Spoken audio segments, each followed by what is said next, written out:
There was a civilization that was the greatest in the world, a continental superpower.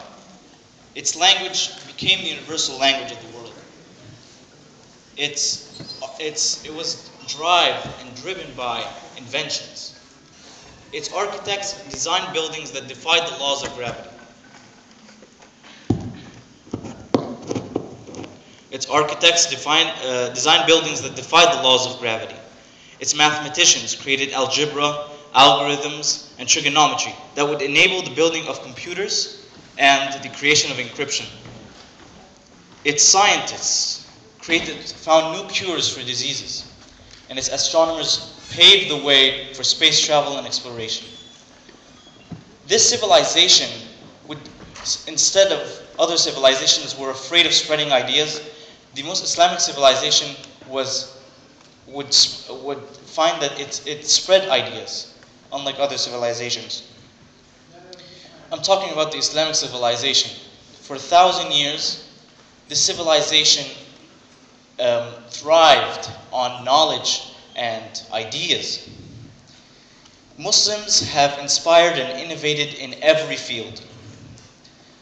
And the idea of Islam unified this vast land from Spain to China. And Muslims knew that knowledge was more expensive than anything on earth. I'm going to start with a story about a shepherd named Khalid.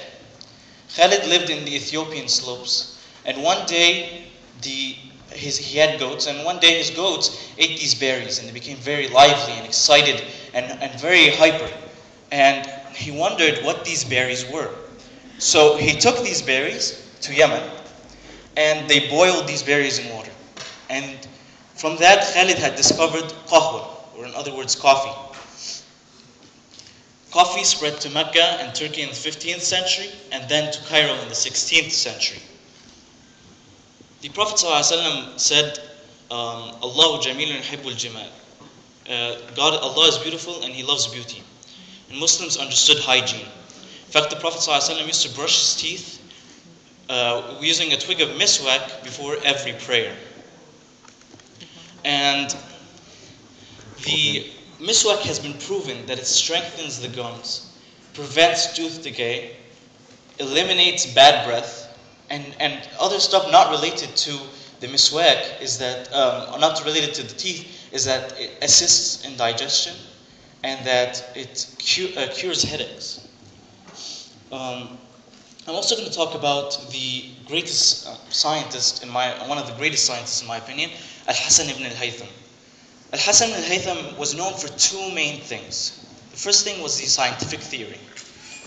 He defined how a scientist comes up with a theory.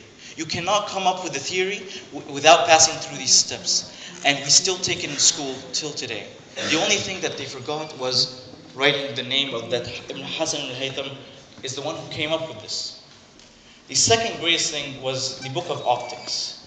Al-Hasan al-Haytham wrote this book, and it defined many important things. One of the important things was that eyes don't shine rays of light, as the Greek philosophers had thought. Second thing, it defined how the eyes see and how cameras work. He created something called the camera obscura. And the camera obscura, or other words, pinhole camera, this is how it works. The sun hits the masjid, okay? And then the light reflects from the masjid through the hole to the other side, the wall. And that is why the image is upside down. From this, we created cameras. What cameras do today is that they capture the light and they flip the picture. European scientists and Renaissance artists, they use this to draw paintings. How could you draw a painting? It's so precise during that era. Before that, Europeans used to draw pictures in two-dimensional form, like the pharaohs. Another topic, the last thing I'm going to talk about, is mathematics. Mathematics is one of my favorite subjects. And it's very interesting how the math we take in school right now, almost all of it was discovered by these great Muslim scientists. The first Muslim scientist I'm going to talk about is Muhammad ibn Musa al-Khwarizmi. Al-Khwarizmi was a genius. He invented so many things. The decimal positional system, the algebra, algorithms, unknowns, square roots, powers, sine, cosine. And he was the first person to solve a linear and quadratic equations. I mean, that's stuff I don't know yet. And Muslim Qazzaz told me, why should a student study all his subjects when a teacher only teaches one? And I thought about this for a while. Why should you study all these subjects so at the end you only come up with one that you use? And these Muslim scientists, they prove this to us. They prove that they knew a lot of subjects. A Muslim scientist could not be considered a scientist if he did not know more than 2 subjects and were experts and could teach them. Al-Khwarizmi could teach astronomy, math, and many other subjects. Al-Haytham could teach physics and math. Al-Jazari could teach, Ibn Sina could teach astronomy and medicine. And they were very good at it. The last thing I'm going to talk about, it's a phenomenon, is the Latin numbers. Latin numbers were very hard to use in mathematical equations. They were extremely hard. So the Muslims had to come up with new numbers. And what are they going to do? They came up with these numbers. The numbers we use today. And this is how they work. 0 has 0 angles. 1 has 1 angle. 2 has 2 angles. 3 has 3 angles. And so on and so forth. The Muslims called them the Ghubari numbers. And why is that? It comes from the word ghubar.